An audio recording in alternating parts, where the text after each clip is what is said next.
Presentamos En Tres Puntos. Flavio Gutiérrez. Ustedes y nuestros invitados analizarán el acontecer nacional e internacional, hechos e ideas que ocupan la atención de la sociedad. Un aporte al debate en busca de soluciones a los asuntos nacionales e internacionales actualizados. En Tres Puntos. Buenas noches, amigos televidentes. Hoy, jueves, tenemos su acostumbrado jueves económico en 3 puntos. Bienvenido a su programa. Hoy estaremos transmitiendo desde Puerto Rico con Ezequiel Molina y Lizardo. Adelante, Ezequiel. Buenas noches, Javier. Buenas noches, amigos de En Tres Puntos. Aquí cumpliendo con una responsabilidad que asumimos hace varios años con Flavio y contigo y con los amigos de televidentes, ya que Luis Manuel no pudo y Flavio está ausente. Luis Manuel tiene el virus en la Florida, tomó el virus, para que tú veas que no es nada más en Santo Domingo que se toman virus. Tiene un virus que lo tiene acostado a todo del día entero. Así que esperamos su pronta recuperación. Ya tiene casi un mes, o ya lleva un mes allá. Sí, y ha cogido dos virus. 2 veces. Sí, ha cogido 2 virus, la influenza. ¿Es el COVID que tiene ahora? Sí, parece que gripe o no sé. Él me dijo que tenía... Yo creo que a Luis Manuel le baja mucho la defensa cuando está en su país. Claro. Así que arranque para acá, que arranque para allá, porque yo no estoy allá ahora, pero que arranque para allá. Arranque para allá, porque allá él se enferma mucho, en Miami. Ezequiel, la semana económica, dejamos la semana pasada unos cuantos temas pendientes y me gustaría desarrollarlo en esta semana.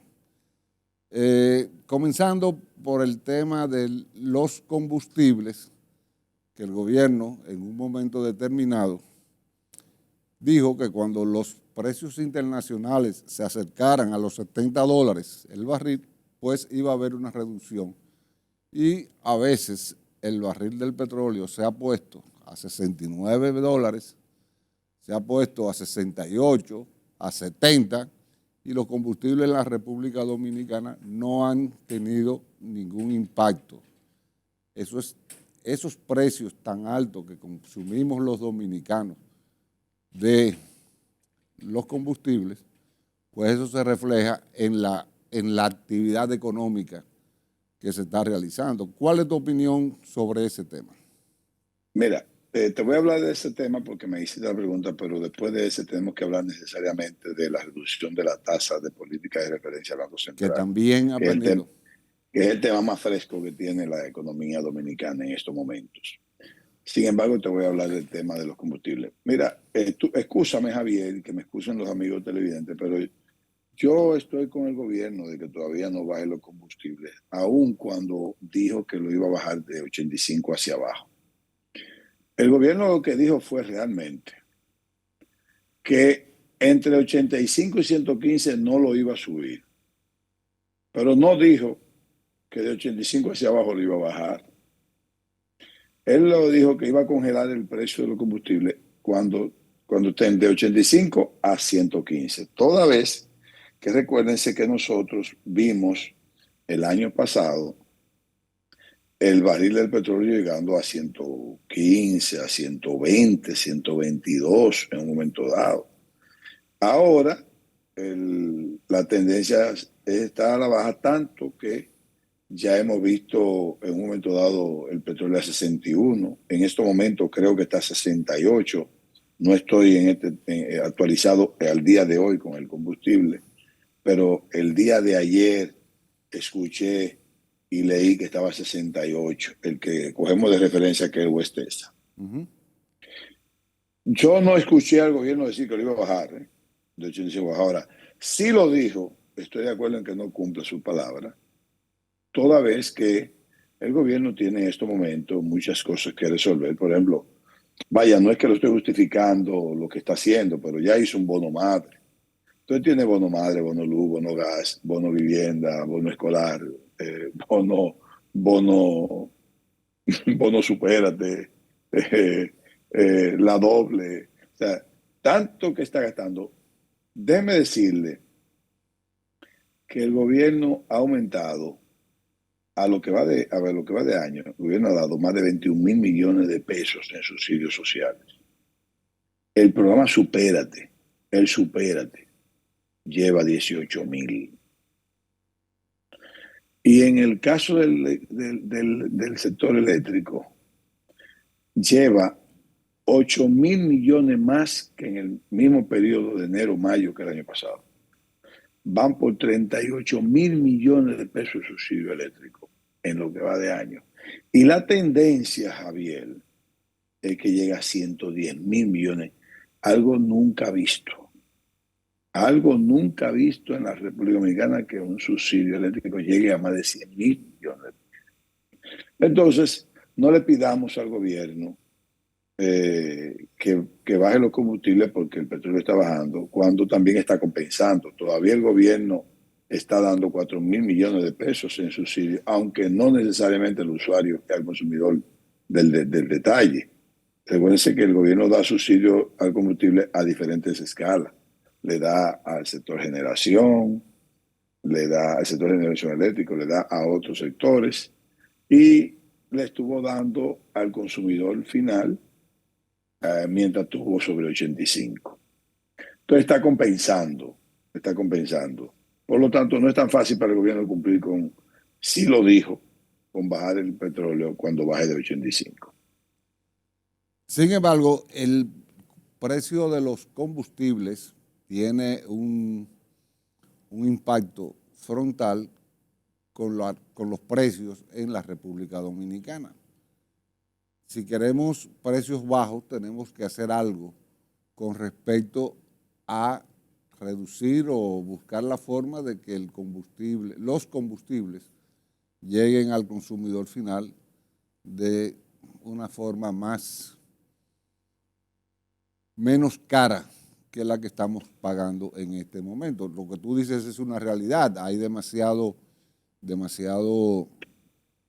incentivos y subsidios que definitivamente hay que seguirlo afrontando, pero también la otra parte es ese choque que se está dando entre subsidio y precio al final de los combustibles.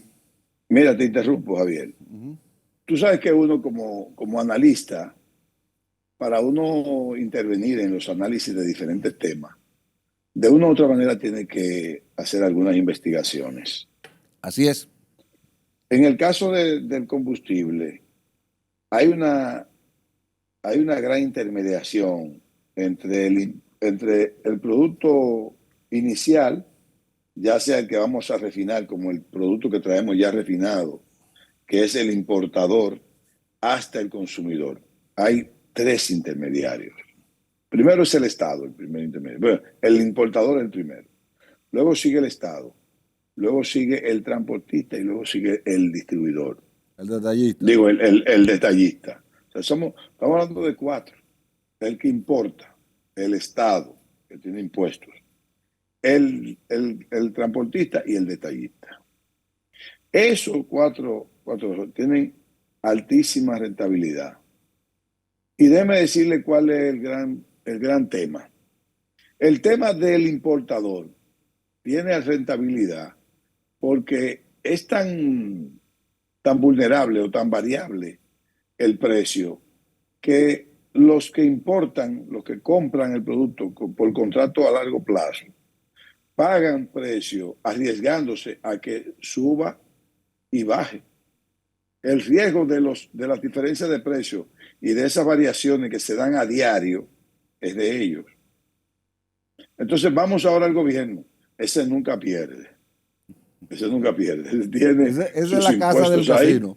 Sí, ese tiene sus impuestos ahí y uno siempre dice que los impuestos son altos. Bueno, pero si el gobierno no cobra impuestos por los combustibles, díganme, vamos a quitarle los impuestos del combustible, vamos a reducirlo, pero díganle a dónde lo van a poner.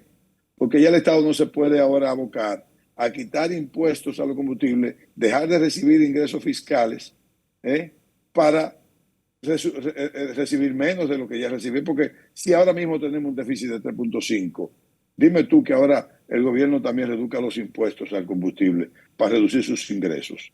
Será peor el déficit. Así es. Esa parte tampoco podemos verla, ¿verdad? Ahora vamos al transportista. El transportista tiene un número específico y déjenme decirle algo con el transportista. El transportista es el que pierde la evaporación. Fíjate bien. O sea, hay muchas cosas que hay que verlas. Vamos al detallista ahora. ¿eh? El detallista está haciendo, miren, oigan bien, que la gente va a pensar que yo estoy recibiendo dinero sobre eso, y no, de ninguna manera. El detallista tiene la parte de que hay estaciones, ya sea de gas o ya sea de combustible, como gasoil o gasolina, que no son rentables, Javier, y la ponen. Y ustedes ven esa cantidad de estaciones en todos los lados. Ustedes van a Yamasá y ahí hay unos amigos que invirtieron en una estación que tú sabes cómo es que realmente ellos equilibran las finanzas de ese negocio. Tienen un comedor Así y es. tienen un bar y tienen una tienda de conveniencia. Óigame bien lo que le estoy diciendo.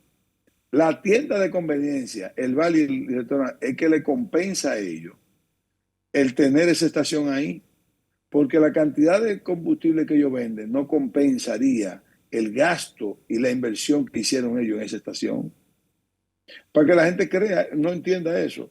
Y hay muchísima gente que tiene, por ejemplo, 500 estaciones, ya sea de gas o de combustible, y la mitad no da, no es rentable. Pero ¿sabe qué me dijeron ellos? Nosotros hacemos, si se quiere, una labor social. Digo, ¿cómo? ¿Y por qué?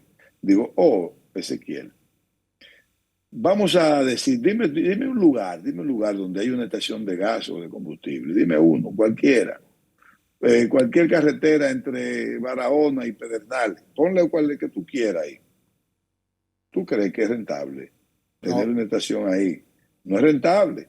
Ahora, si nosotros no compensamos esa presión social que tendría el gobierno, teniendo una estación ahí para que la gente no tenga que trasladarse a 60 kilómetros llenar un tanque de combustible para gastar casi la mitad regresando, entonces fue un lío para el gobierno. Nosotros compensamos eso.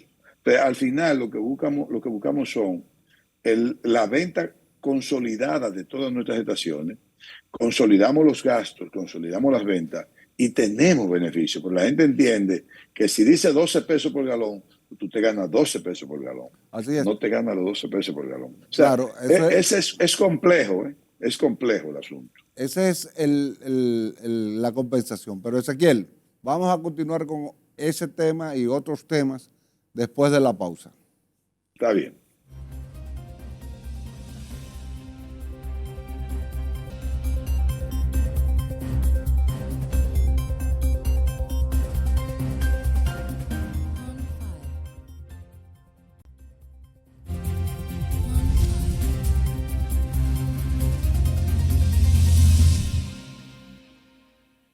Bien, amigo, continuando con su jueves económico en 3 puntos. Ezequiel, estábamos hablando de los combustibles. Si tú quieres, si tienes algo más que No, ahondar. solamente terminar diciéndote que este tema se trató sin que yo supiera que tú me vas a hacer la pregunta y que yo quiero que los amigos televidentes sepan que yo ni soy importador de combustible, ni soy detallista de combustible. No, no, no, no, no, Sí, no. porque van a pensar que estoy defendiendo mis intereses. Ahora, realmente la pérdida por la evaporación lo sufren los tres actores del sistema, porque Sí, también el detallista tiene una compensación por evaporación. Y sí, correcto, realmente correcto. la inquietud viene porque estamos hablando de que el gobierno necesita y tiene la firme convicción de reducir la inflación en este año para tratar de mantener la política macroeconómica Sí. más o menos como lo está dictando el Banco Central, pero hay... El de transporte sufre más la evaporación porque los detallistas tienen los tanques enterrados, recuérdate, y tienen eso con una tecnología que no te da tanta evaporación. Sí se evapora, pero no tanto como el en el transporte. Sí, pero lo que te digo, entonces, como fue una promesa, incluso hay un proyecto de ley del presidente Luis Abinader de la revisión de la Ley General de Hidrocarburos, que todavía Sí, está durmiendo en el Congreso Nacional. Ya que, aparentemente ya no es una prioridad del Estado, del gobierno, revisar esa ley. Pero que no necesariamente reduce sus impuestos, ¿eh? no, ni que reduce el precio, pero por lo menos los márgenes puede revisarse. Ahora, Bueno, una noticia que circuló esta semana, otro tema, una noticia que circuló fue que el Banco Central, a través de la Junta Monetaria, a través del Banco Central, redujo la tasa interbancaria en 0.25. ¿Qué sí, reflejará eso en la gente, el dominicano de a pie, que va a así tomar crédito o va a hacer depósitos? que es lo importante, ¿verdad? Claro, claro, claro, Ver cómo se beneficia la población y sobre claro. todo la población de abajo, como dicen, ¿no? Bueno, El dominicano de a pie. sí, en la reunión de hoy de la Junta Monetaria, las autoridades monetarias decidieron bajar 25 puntos básicos a la tasa de referencia.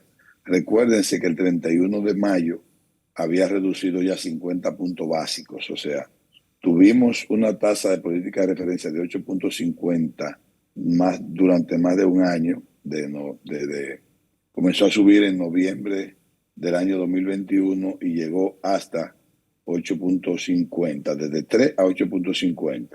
A partir de ahí, eh, nosotros vimos una estabilidad, o sea, se quedó fijo el 8.5 por mucho tiempo hasta el 31 de mayo, cuando ya las autoridades habían entendido que la inflación había cedido suficiente como para que se le pueda ver una revisión a esa tasa, y así sucedió. Bajó de 8.5 a 8. Un mes después, ya en el día de hoy, eh, en la reunión que le correspondía a las autoridades monetarias, a la Junta, decidieron bajar 25 puntos básicos más. O sea, ya van 75 puntos básicos. ¿Qué implica esto? Y sobre todo, que lo vamos a llevar después a la parte de la FED, la Reserva Federal, al Banco Central Europeo y al Banco Central de China, para que podamos ver y comparar cómo este país se atreve a reducir. Un país como Estados Unidos se la congela y un continente o una comunidad como la europea la sube. Vamos a comenzar con lo que es la reducción de los 25 puntos básicos de la República Dominicana. ¿Qué implica esto para nosotros? ¿Cuál es la señal que nos da? La primera señal que nos da es que las autoridades monetarias están tranquilas, seguras, tienen confianza de que las variables económicas dominicanas en materia de inflación y en materia de actividad económica están respondiendo positivamente. La inflación hacia la baja y la actividad económica hacia la alta. Tanto como para que la inflación no suba. O sea, la actividad económica sube tanto, pero que la inflación no suba, sino que siga bajando. La inflación al 31 de mayo estaba ponderada, estaba ya analizada a 5.51 la subyacente y a 4 puntos o algo, 4.4 la globalizada, la anualizada. Entonces, cuando vemos un mes después que vuelven a bajar, es que ellos entienden que independientemente de haber bajado, independientemente de que la bajaron y también inyectaron 34 mil millones de pesos, 60 mil millones de pesos, más 25.000 millones de pesos. Estamos hablando de, si sumamos rápido, de 119.000 millones de pesos que liberaron en el mes de junio. De esos se han utilizado 60.000 millones de pesos. Hay 59.000 que están disponibles que se están utilizando.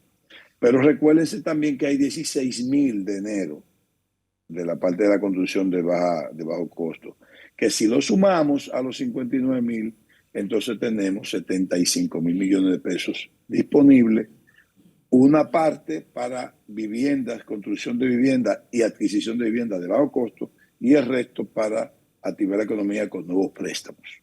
Recuérdense que los 60 se utilizaron para reenganche, renegociación de préstamos, que fue lo que pasó, que hubo una especie de revisión o de, espérate, déjame ver qué fue lo que pasó, pero bien, eso al fin y al cabo, como explicamos la semana pasada, ayudó a la economía dominicana, ayudó al impulso de la inversión empresarial, de inversión económica.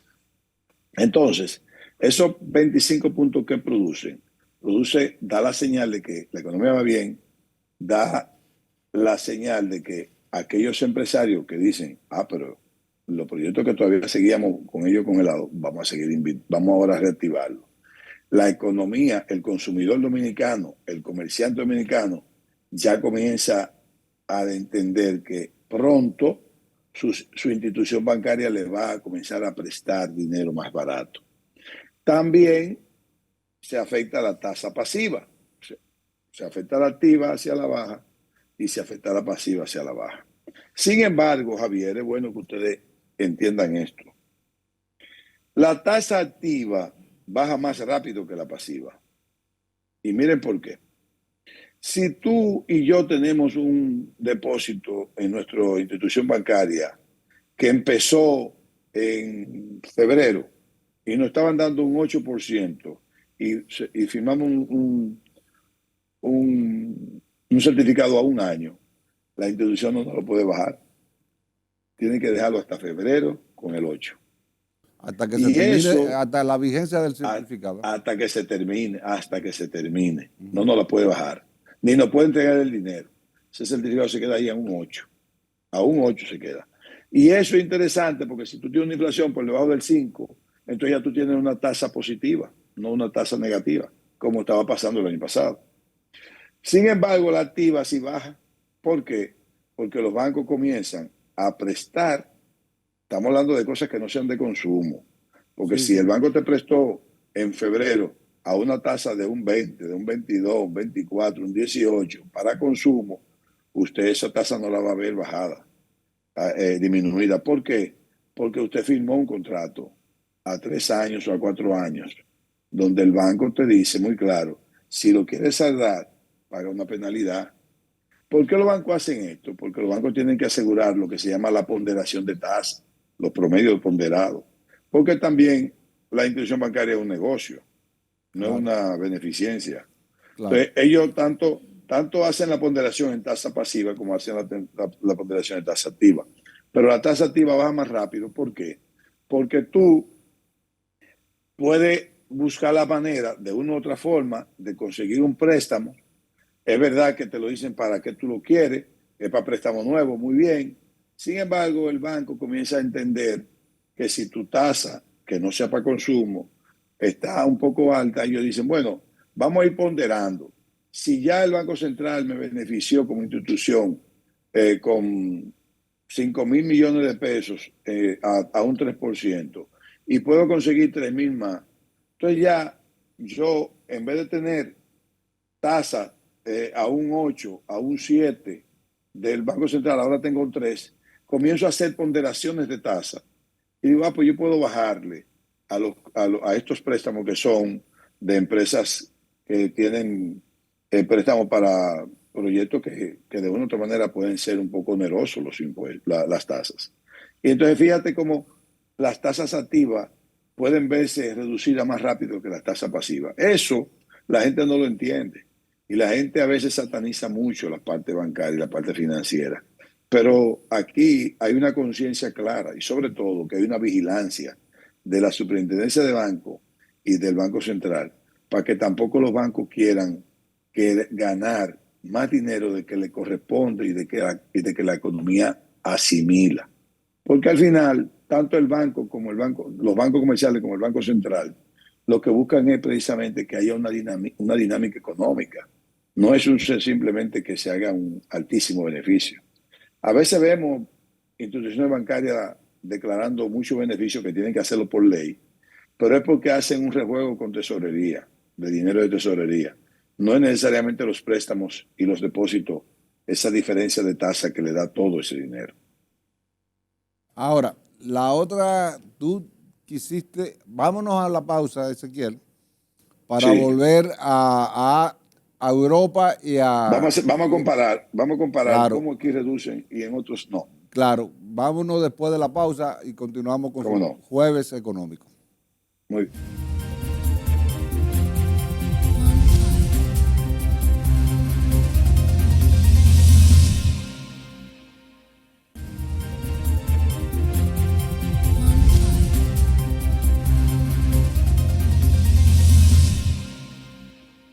Bien, señores, continuando con su jueves económico. Ezequiel, estábamos hablando de la política de la tasa monetaria, de la tasa De interbancaria que se ha referencia. dado en los diferentes países. Ya hablamos de la República Dominicana y íbamos a hablar ahora de Europa Sí. y Mira, de Asia. lo que yo quería destacar era este país insular, pequeño, de apenas 10.5 millones de habitantes No, tenemos y mucho y más, 48, tenemos mucho y más ya. y 48.000 kilómetros cuadrados, eh, ha podido manejar una economía, si se quiere, mejor que países desarrollados. Así es. Pero cada quien tiene una realidad. Por ejemplo, la Reserva Federal Norteamericana prefirió el mes pasado dejar congelada la tasa de 5 a 5.25. Inmediatamente Jerome Powell decidió congelarla porque entendía que si la subía podía ser una presión y una tendencia, podía mandar y llamar como esa recesión que nadie quiere. Y él lo entendió así. Sin embargo, la bancada republicana del Congreso norteamericano lo hizo llegar al Congreso para rendir cuenta por qué lo hizo. ¿Y por qué lo hizo la bancada republicana? Porque ellos entendían que si subía la tasa, sí iba a afectar la economía, podría provocar una recesión y eso le iba a afectar políticamente a los demócratas. Que recordemos que va a haber elecciones en el año 2024, finales. En noviembre. En Estados Unidos, tú muy bien sabes, Javier, que la economía quita y pone gobierno. Ahí sí es verdad que quita y pone gobierno. Estados Unidos no come cuento con eso. Sin embargo, Jerome Powell dijo que se defendió, lo hizo muy bien, él dijo que entendía que había que darse una pausa, pero que cuando la Reserva Federal entendieran, las autoridades monetarias de allá entendieran que había que subirla, la subirían. Recordemos que cuando él la congeló, decidieron congelarla, él amenazó diciendo no se crean que se puede quedar ahí. Y eso hizo que Wall Street se quedara en una turbulencia desde el mes pasado hasta ahora. Wall Street está que un día amanece a la alta como un día amanece a la baja. Y eso tiene loco a los inversionistas de bolsa. Sí. Vamos a estar claros, y de acciones. Lo tiene loco. Eso crea un problema en los Estados Unidos, porque Estados Unidos es una economía que se maneja mucho con eso de compra y venta de acciones en un mercado bursátil. Entonces, eso no es tan bueno para esa economía dinámica norteamericana. Sin embargo, recientemente Jerome Powell volvió a decir que es posible que en la próxima reunión, que es el miércoles 5, la suban. Eso se queda latente, pero nunca es como con tanta tan fehaciente que el presidente de la Reserva Federal diga como con esa seguridad de que es más seguro que suban a que no suban. Y eso crea un problema en lo que son las inversiones norteamericanas y en la tranquilidad económica norteamericana. Entonces, fíjense cómo ellos dicen que van a subir, pero está congelada. Sin embargo, En Europa. cuando ellos la congelaron, el Banco Central Europeo, cuando el señor la congeló, Europa subió 25 puntos básicos. Inglaterra subió 25 puntos básicos, que son cosas diferentes, ¿no? Porque no Claro. pertenece a la comunidad. Y Lagarde dijo que vuelve a subir este mes. ¿Qué está pasando? ¿Por qué uno y otro no? Bueno, porque la inflación norteamericana, aun cuando es resiliente, no quiere bajar, no está subiendo. Y está a 4, que es el doble de su meta. Ahora, la europea está al triple, la inflación. Está en 7. Y esa sí es la que no quiere bajar. Y ya Europa se declaró prácticamente en recesión. A partir de que Alemania tiene ya una recesión totalmente declarada. Entonces, si tú tienes una inflación alta y no hay dinero en la calle y la gente no está consumiendo, ahí viene la estagflación o una recesión. Eso es lo que Estados Unidos no quiere. Entonces, China viene y dice, no, yo voy a bajar. ¿Por qué China baja? Bueno, porque China, sus importaciones bajaron, sus exportaciones subieron, pero en los últimos 2 meses hasta sus exportaciones bajaron y el índice industrial chino bajó, porque el consumo interno bajó demasiado. Entonces China dice, vamos a bajar las tasas para que la población comience a disfrutar de otro tipo de economía, porque aquí no podemos soportar. Señores, la economía china, si se resiente mucho, afecta al mundo entero. Claro. China está afectando al mundo entero con eso. Claro. Entonces Europa está afectada. ¿Por qué Europa se afecta mucho? Europa tiene un problema de inflación porque tiene un problema de combustible alto. Combustible alto. Y Europa está perdiendo empleo. Acuérdate, Ezequiel, que como Europa a través de la OTAN ha apostado a la guerra, están importando los combustibles desde Estados Unidos, que les sale mucho más carísimo que Europa, que usar los gasoductos que hay dentro de Europa, que están vetados en este momento. Y tiene una razón por la que quería decirte después en el último segmento sobre mi opinión de lo que pasó en Rusia el fin de semana. Pero eso es después de que terminemos los temas económicos. Entonces, fíjate, sí, y también en el último segmento, si no da tiempo, yo quiero hablarte un poco del informe del FMI. Entonces, Javier, fíjate cómo este país no está perdiendo empleo, al contrario. Está creando. Al contrario. Es posiblemente que veamos números positivos de creación de empleo en la República Dominicana, estabilidad macroeconómica. Entonces, aquí en la República Dominicana tenemos un asunto que se llama la fórmula Valdeal-Viso, que es que adiciona a la fórmula Taylor, que es la que pondera los crecimientos del Producto Interno Bruto con lo que se llama inflación de un periodo con otro, y hace una ponderación muy perfecta ahí, que no la puedo explicar por televisión, porque eso hay que agarrar una pizarra. Y de hecho lo pueden ver en plataforma. Pero no explican la fórmula Valdeal-Viso porque esa más se aplica aquí. Que es que don Héctor toma en cuenta la tasa de cambio. Entonces, ¿qué sucede con nosotros? Tenemos estabilidad de tasa de cambio.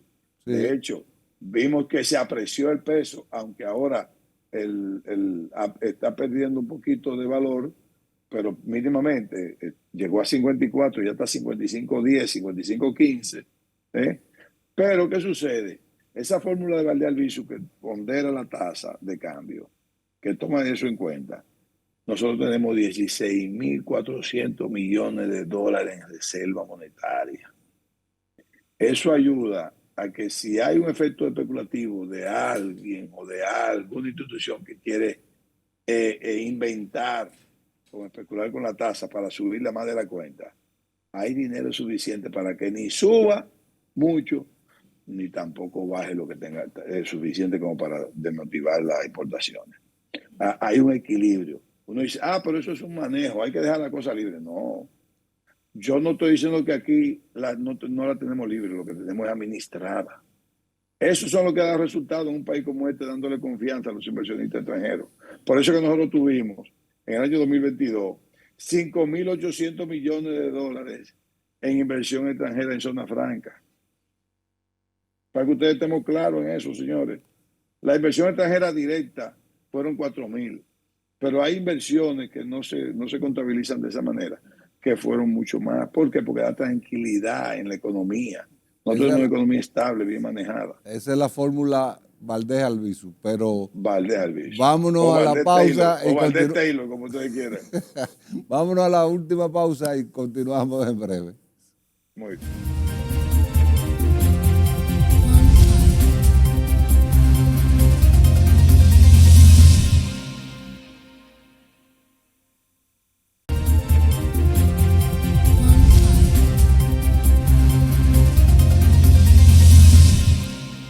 Bien, amigos, continuando con su jueves económico de En 3 Puntos. Ezequiel. Sí, te oigo. ¿Tú querías ahondar algo más sobre el tema de Europa y Asia? No, está correcto. Tú tienes un tema que es bueno que tú lo trates antes de que vayas a terminar el programa y que no se toque el tema que tú tienes interés. Bueno, yo desde mi punto de vista con lo que pasó en Rusia este fin de semana, fue un intento de golpe de Estado que falló. Yo creo que la fortaleza de Putin en Rusia pues se ha venido debilitando producto de la misma guerra. A partir de esa realidad, yo le doy tiempo limitado a la guerra en Ucrania por esa situación. Este señor, el cocinero de Putin, no es verdad que iba a hacer un retroceso de las posiciones rusas en Ucrania sin la autorización de un generalato alrededor de Putin que al final falló. Y por eso él decide exiliarse en Bielorrusia. Acordémonos que en España se dio la misma situación en un momento determinado cuando las diferentes fuerzas intentaron tomar Madrid un 23 de febrero, que al final, como no tuvo el apoyo del rey Juan Carlos en su momento, pues los generales o los tenientes generales no se lanzaron a la toma del poder, pero hubo un intento en la toma del Congreso. O sea, que Putin luce hoy debilitado y entiendo que la conspiración va a continuar y llegará más corto que tarde el tiempo en que Putin será historia en Rusia. ¿Tú tienes algo que decir? Mira, yo voy a dar mi opinión toda vez que este conflicto Rusia-Ucraniano o Rusia-OTAN. Además, a mí me gusta más Rusia-OTAN. Es importante para la economía mundial y es importante, lógicamente, para la economía dominicana. Recordemos que a partir de que empezó esa guerra, nosotros perdimos 280,000 turistas ucranianos y rusos. Así es. Así de golpe y porrazo. Y se afectaron incluso plazas como Puerto Plata y plazas como Romana. Romana y Puerto Plata se habían hecho ya de un nicho de polacos, ucranianos y rusos. Le estaban dejando a Punta Cana Estados Unidos, España y otros, pero esos tres destinos básicamente, Romana y Puerto Plata, se habían prácticamente adueñado con los tour operadores. Entonces, basado en eso, te voy a analizar. Mira, yo creo que hay mucha lectura, yo respeto la tuya. La mía no es igual a la tuya, que bueno, porque no tenemos que estar de acuerdo. Yo creo que Putin no pierde ninguna autoridad, ningún poder. Yo entiendo para mí que eso fue una estrategia, porque él se fue precisamente para Bielorrusia. Bielorrusia no podía aceptar mercenarios, a menos que no sean diques, como si fuese asilado, porque eso crea un problema de entendimiento o de aceptación de Polonia y de Y de seguridad Finlandia polaca. y de la misma OTAN. Entonces, para mí fue un juego. Fíjate por qué yo digo ello, por qué digo esto, porque cuando Yevgeny Prigozhin declara eso, sigue recibiendo informaciones del ministro de Defensa ruso para combatir a los ucranianos donde él esté. Y fíjate que él se quedó en una zona fronteriza a Ucrania. Él no, eso de 200 kilómetros, sí, él avanzó, pero lo dejaron avanzar, porque eso es para mí, no estoy diciendo que yo tengo razón, para mí fue un juego táctico de Putin y de Lukashenko. Ahora bien, ¿qué pasó en esos días? ¿Tú sabes cuántos ucranianos mató Prigozhin? No, incluso hay mató miles. Claro. Mató miles de ucranianos. Porque Ezequiel, quisieron entender que Prigozhin estaba de su partido y le dijo, no, pues ustedes siguen siendo nuestros enemigos. ¿Entiendes? Ezequiel, O sea, para mí lamentablemente tú sabes que no tenemos tiempo para más, ya están sonando. Claro. Tenemos más temas para la semana que viene. Ojalá que los acontecimientos se sigan desarrollando y pasen buenas noches y nos vemos mañana. Para mí fue un placer desde aquí de Puerto Rico acompañarte en el programa en el jueves de hoy. Está bien, gracias Ezequiel y hasta mañana, si Dios quiere.